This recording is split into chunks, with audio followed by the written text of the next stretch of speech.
Every year after 60, your arms get a little weaker, your grip loosens, carrying groceries feels heavier, opening jars gets harder, and you've been told this is simply aging, inevitable, unstoppable, written into your biology.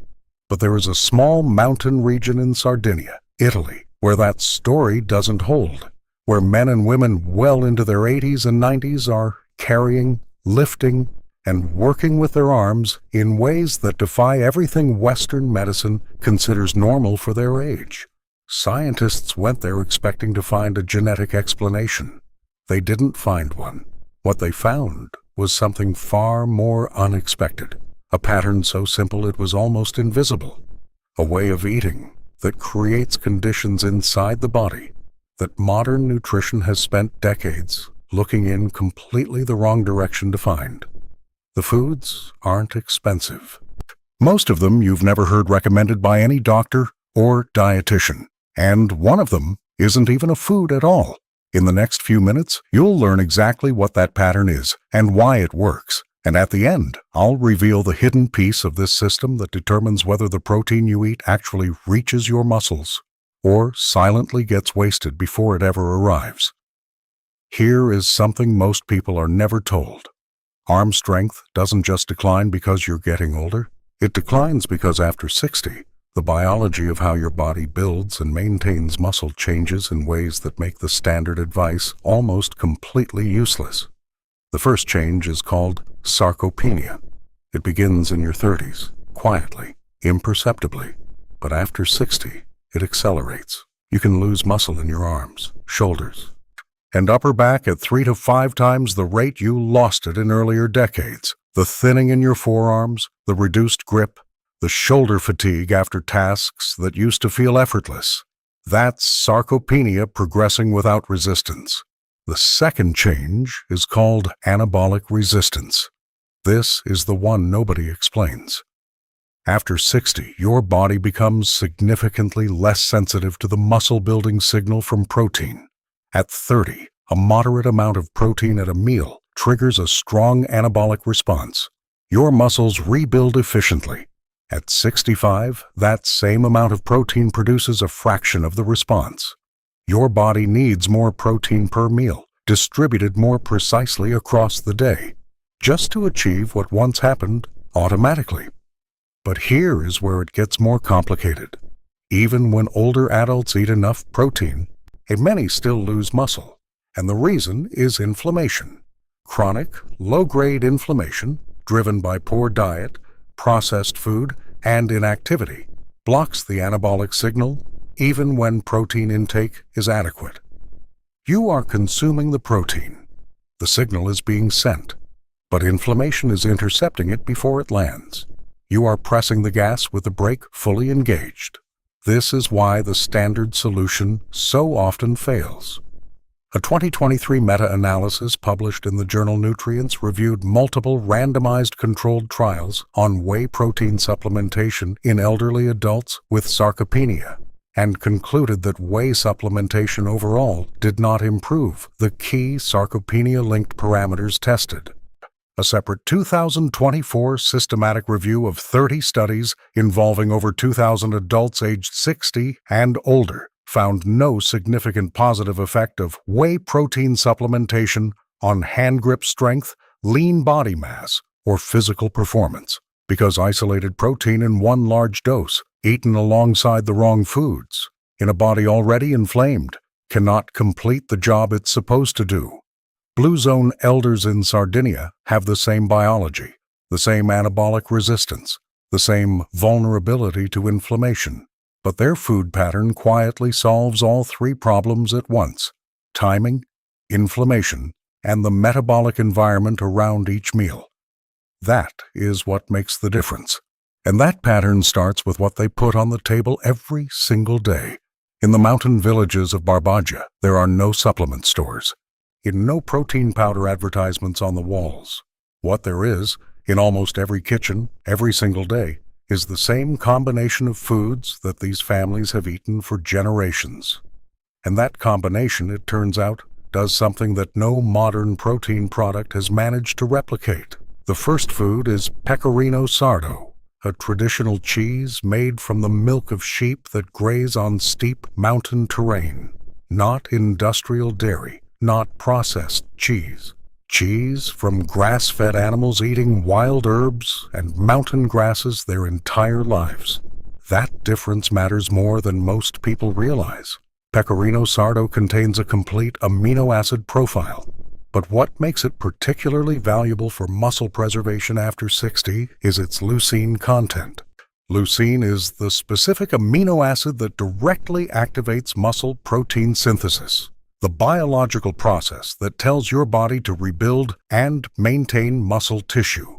1 ounce of Pecorino Sardo delivers roughly 8 grams of protein and around 2.5 grams of leucine. That is more leucine per serving than many cuts of chicken breast. A 2021 study published in the journal Nutrients analyzed the dietary patterns of Sardinia's Blue Zone and found that grass-fed dairy protein was among the key dietary factors associated with muscle preservation in elderly Sardinians.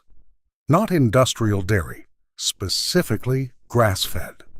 Sardinians don't eat this cheese once a day in a large portion.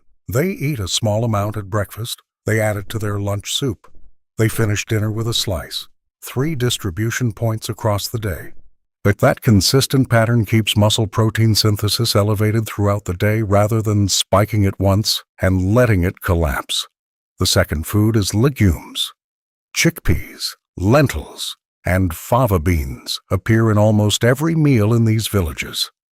The Melis family of Perdas de Fougue, recognized by Guinness World Records as the family with the greatest combined sibling lifetime at 828 years, attributed their health directly to their daily minestrone of mixed legumes eaten every single day of their lives. Legumes provide plant protein that complements the amino acid profile of sheep cheese. Together they create a more complete anabolic signal than either source alone. But the protein is only part of what legumes contribute. They are loaded with soluble fiber that feeds gut bacteria directly linked to reduced systemic inflammation. And reduced inflammation, as you now understand, is what allows the protein signal to actually land. One mechanism reinforces the other. The third element is almonds and walnuts, eaten daily, usually as a small handful between meals. Traditional Sardinian desserts are built around almonds. This is not coincidence. Almonds are rich in vitamin E, magnesium, and healthy fats that support hormone production. After 60, testosterone and growth hormone decline naturally. Healthy fats help maintain what remains.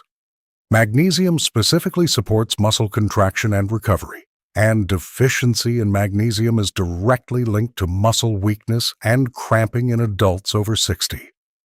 What makes this foundation work is not any single food in isolation. It is that all 3 sources are distributed across every meal of the day, consistently hitting the 25 to 30 grams of protein per meal that research shows is necessary to overcome anabolic resistance in older adults. Not in one shake, not in one large meal. 3 times, every day, from real food that brings an entire ecosystem of supporting nutrients with it. Most people, when they find something healthy, eat it every day. Same food, same meal, same routine. It feels disciplined. It feels correct. But for the body after 60, that kind of repetition creates a problem that quietly undermines everything else you're doing right. Sardinians don't eat the same protein source every day. They rotate. Monday might be chickpea soup with pecorino. Tuesday, lentil stew with goat cheese. Wednesday, fava bean salad with almonds and a drizzle of olive oil. Thursday, back to chickpeas, but prepared differently. What's with different herbs, different accompaniments? The variety is not accidental. It is built into the culture, into the seasons, into the way these families have always cooked. And that rotation does something inside the body that no single food, no matter how nutritious, can do alone. It exposes the gut microbiome to a wide range of different fibers and polyphenols. Different legumes feed different strains of gut bacteria. Different nuts bring different combinations of minerals and plant compounds. and a diverse, well-fed gut microbiome produces something critical for muscle preservation after 60, lower systemic inflammation. A 2020 study comparing dietary patterns across blue zone regions, including Sardinia and Costa Rica, found that dietary diversity was directly linked to lower inflammation markers in adults over 65. The relationship was consistent and measurable.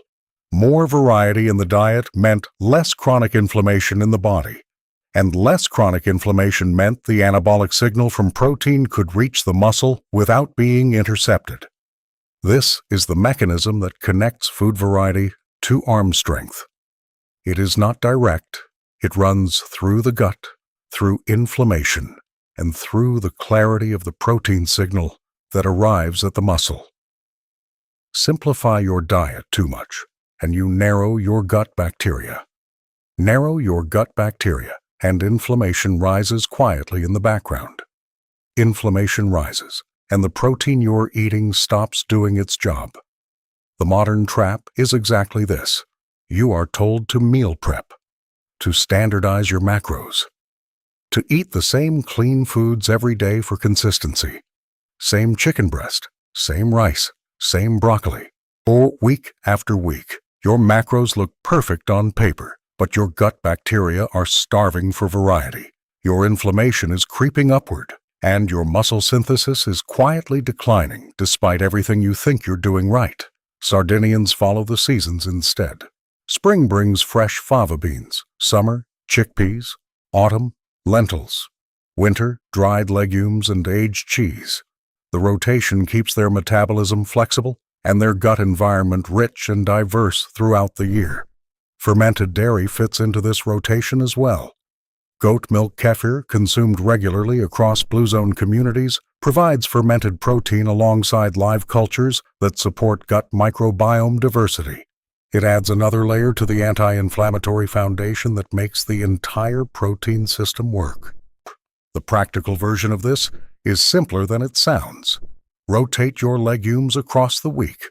Alternate your dairy sources between sheep cheese and goat cheese. Add almonds one day, walnuts the next. Change your preparation.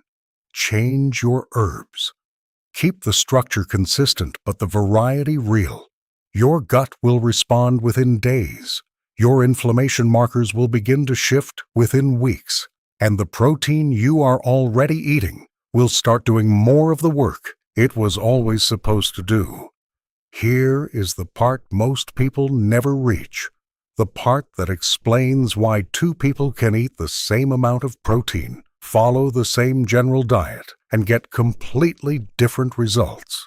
One preserves muscle, the other keeps losing it, and the difference comes down to something so simple it seems almost too small to matter. It is not a food. It is what happens to a food before it is eaten. Sardinians have eaten a traditional flatbread called pan carousel for centuries. It is made from durum wheat or barley that has been fermented with wild bacteria for 24 to 48 hours before baking. That fermentation process is not a flavoring technique. It is not a cultural preference. It fundamentally changes the structure of the starch inside the grain. And that change has a direct and measurable effect on what happens inside your body when you eat protein alongside it. A 2018 study published in the American Journal of Clinical Nutrition compared two groups eating the same carbohydrate content in the same portion size. One group ate standard whole wheat bread. The other ate long-fermented ancient grain flatbread. The insulin response after the fermented flatbread was 40% lower. Same calories, same carbohydrates on paper, completely different metabolic outcome. Here is why that matters for muscle. When you eat a high glycemic carbohydrate alongside protein, even excellent protein, even leucine-rich pecorino sardo, your blood sugar rises sharply. That spike triggers an inflammatory cascade inside the body, and that inflammatory cascade directly interferes with muscle protein synthesis. The protein is there, the leucine is there, the anabolic signal is being sent, but the inflammation triggered by the insulin spike intercepts it before it can complete. The signal gets muted, The muscle doesn't receive it cleanly. Sardinians eat their protein at every meal alongside long-fermented grain bread. The insulin response stays flat. The inflammatory interference doesn't occur. The protein signal arrives at the muscle without obstruction. The fermented bread is not a side dish. It is the delivery vehicle that makes the entire protein system function the way it is supposed to. Without it, the foundation foods you built in the earlier sections lose a significant part of their effect. The pecorino, the chickpeas, the rotation, all of it works better when the metabolic environment around each meal is clean, and fermented grain is what keeps that environment clean. The practical application is straightforward. Barley flour combined with a sourdough starter, fermented overnight at room temperature and baked thin the next morning, produces the closest equivalent to pain carousel available outside Sardinia. If that process isn't practical, real sourdough rye is the most accessible substitute in most Western grocery stores, but the ingredient list must contain only rye flour, water, salt, and a natural starter. Nothing else. No commercial yeast. Commercial yeast makes bread rise in 2 hours. Real fermentation takes a minimum of 12. The health effect lives entirely in that difference. Check the label before you buy. Most bread sold as sourdough in commercial supermarkets contains commercial yeast and natural flavoring added to simulate the taste. It will not produce the same metabolic effect. The fermentation has to be real for the outcome to be real. Add this to every protein meal, not occasionally, every meal. That is how Sardinians have always eaten it. That is the final piece of the system. There is one more piece, and it is the one no nutrition video ever mentions. Well, because it has nothing to do with food. In National Geographic's original documentation of the Sardinian Blue Zone, journalist Dan Buettner described 75-year-old shepherd Tonino Tola, who by 11 in the morning had already milked 4 cows, split half a cord of wood, slaughtered a calf, and walked 4 miles of pasture with his sheep. No gym, no scheduled workout, no counted sets or reps. He did it because his land required it, because that is simply what his life asked of him every single day, and that daily physical demand is as responsible for his upper body strength as anything on his plate. Here is the biological reality. Muscle does not preserve itself simply because the conditions for preservation exist. The food creates the conditions. The protein provides the material. The fermented grain keeps the delivery system clean. But the muscle still needs a reason to stay. It needs a signal that it is necessary, and that signal comes from use. This is what researchers call functional load. The consistent, real-world resistance that arms and shoulders encounter when they are used for meaningful physical tasks every day. Not intense, not structured, just consistent. Carrying, lifting, pushing, pulling, gripping. The cumulative effect of hours of moderate daily use sends a stronger preservation signal to aging muscle than a single intense session performed once or twice a week ever can.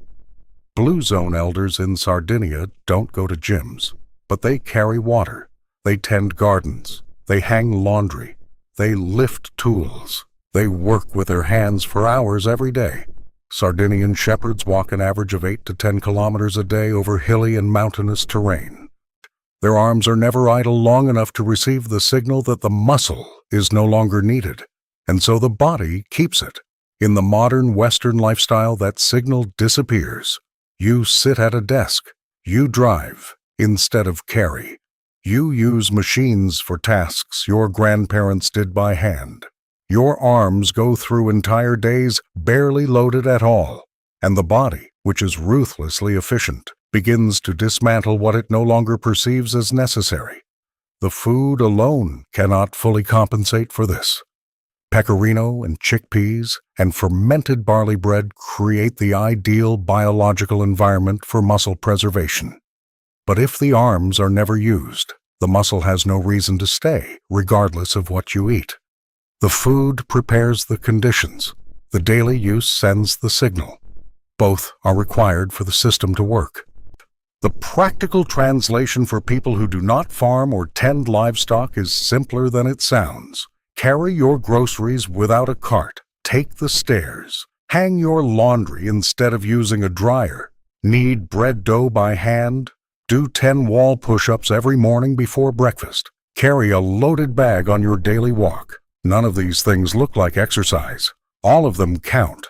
The cumulative daily signal from small, consistent physical demands is what keeps the muscle receiving the message that it is needed. Combined with the food pattern built across the previous sections, it closes the system completely. The shepherd's strength is the byproduct of a life that uses the body every day, supported by food that makes that use sustainable. That is the complete picture, and it has been working for centuries. Now you have the complete picture. And it looks nothing like what the supplement industry has been selling you. Let's close the loops that were opened at the beginning. The question was simple. Why do Blue Zone elders in Sardinia keep arm strength, grip strength, and shoulder stability long after 60, while millions of people in the West, following modern protein advice, keep losing it year after year? The answer is not genetics. It is not luck. It is a pattern. And that pattern has 3 biological mechanisms working simultaneously that the Western approach addresses poorly or not at all. The first mechanism is protein distribution.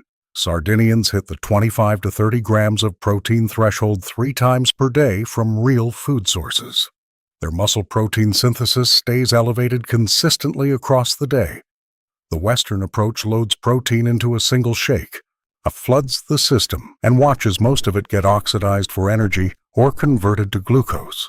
The timing is wrong, the form is wrong, and the result reflects both of those failures. The second mechanism is inflammation control. Sardinians rotate their protein sources across the week, different legumes, different preparations, different combinations of fiber, and polyphenols, feeding a diverse gut microbiome that keeps systemic inflammation low. Low inflammation means the anabolic signal from protein lands cleanly at the muscle without interference. The Western approach standardizes the diet. Same foods every day. Gut bacteria narrow. Inflammation rises quietly. The protein signal gets intercepted before it completes. The third mechanism is the metabolic environment around each meal. Sardinians eat every protein meal alongside long-fermented grain bread that keeps the insulin response flat. The delivery system stays clean. The anabolic signal arrives without the inflammatory interference triggered by a blood sugar spike. The Western approach eats protein with commercial bread, processed crackers, and refined carbohydrates that spike insulin and mute the muscle synthesis signal at the final stage. 3 mechanisms. 3 failure points in the Western approach, 3 solutions built quietly into a centuries-old eating pattern that nobody designed, nobody patented, and nobody is selling. Here is what you can expect when you apply this system. In the first 7 days, your energy will stabilize. The mid-morning fatigue that follows a poor breakfast will begin to disappear, while your digestion will improve from the increased fiber in legumes and fermented grain. In the first 30 days, your recovery after physical activity will improve noticeably. Your arms will feel less fatigued after carrying, lifting, or working with your hands. In the first 90 days, your grip strength will be measurably stronger. Your shoulder stability will improve. Muscle loss after 60 is not inevitable. It is a pattern problem. And pattern problems have pattern solutions. The shepherds of Barbagia are still working their land well into their 70s and 80s. They are not anomalies. They are the result of a pattern applied consistently over a lifetime. A pattern you now understand completely. Distribute your protein across 3 real food meals. Rotate your sources to keep inflammation low. Eat every protein meal alongside genuinely fermented grain. Use your arms every day in ways that matter. That is the system. 4 elements, no supplements required. Start tonight. Heat canned chickpeas with olive oil and garlic. Add 2 ounces of aged goat cheese. Serve it with a slice of real sourdough. That is your first meal inside this pattern. 7 days from now, your energy will feel different. 30 days from now, you will measure it. 90 days from now, you will be living proof that arm strength after 60 is not something you simply lose. It is something you maintain or something you rebuild. Thank you for watching. If you value stories like this and want to support more independent documentaries, consider subscribing to the channel. Continue the journey, watch the next film, and explore the story further.